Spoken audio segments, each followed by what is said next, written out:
ನೋಡಿ ಆತ್ಮೀಯ ಕನ್ನಡದ ಬಂಧುಗಳೇ, ಇದು ಮೈಸೂರು ಅರಮನೆ ಕೋಟೆ ಆಂಜನೇಯ ಸ್ವಾಮಿ ದೇವಸ್ಥಾನ ಮುಂದಾಗಿರ್ತಕ್ಕಂಥ ಮುಖ್ಯ ರಸ್ತೆಯಲ್ಲಿ ಫೋಟೋ ಶೂಟ್ ಮಾಡ್ತಾ ಇದ್ದಾರೆ,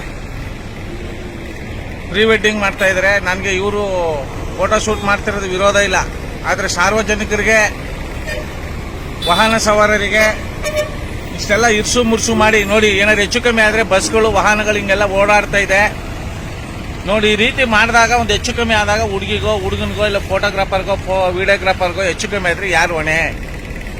ಸಂಬಂಧಪಟ್ಟ ಅಧಿಕಾರಿಗಳು. ನಾವು ವಿರೋಧ ಮಾಡ್ತೀವಿ, ನಾನು ಫೋಟೋಗ್ರಾಫರ್ ವೃತ್ತಿಲಿ.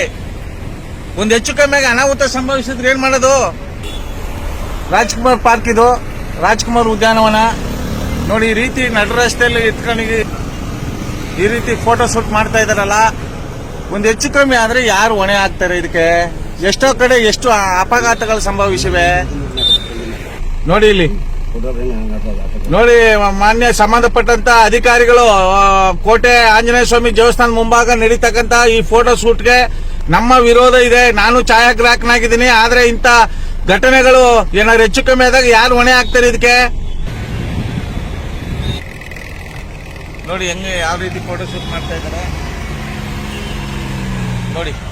ಪಬ್ಲಿಕ್ಕಿಗೆ ಇಷ್ಟೊಂದು ತೊಂದರೆ ಕೊಟ್ಕೊಂಡು ವಾಹನ ದಟ್ಟಣೆಗಳಿರುವಂತ ಸಂದರ್ಭದಲ್ಲಿ ಈ ಬ್ಯಾಸ್ಗೆಲಿ ಬರಗಾಲ ತಿನ್ನಕ್ಕಿಟ್ಟಿಲ್ದಂಗೆ ಆಗೋಯ್ತಿದೆ. 3 ತಿಂಗಳು ಮಳೆ ಇಲ್ಲ ಅಂದ್ರೆ ತಿನ್ನಕ್ಕಿಟ್ಟಿಲ್ದಂಗೆ ಆಗೋಯ್ತಿದೆ.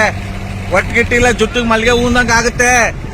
ಸಂಬಂಧಪಟ್ಟ ಅಧಿಕಾರಿಗಳು ಕೂಡಲೇ ಜಾಗೃತರಾಗಿ ಇದನ್ನ ತೆರವುಗೊಳಿಸಬೇಕು, ಇದನ್ನ ನಿಲ್ಲಿಸಬೇಕು ಅಂತ ನಮ್ಮ ಮೈಸೂರು ಹೃದಯವಂತ ಕನ್ನಡಿಗರ ಬಳಗದಿಂದ ಆಗ್ರಹಿಸುವುದರ ಮೂಲಕ ಒತ್ತಾಯಿಸ್ತೇವೆ.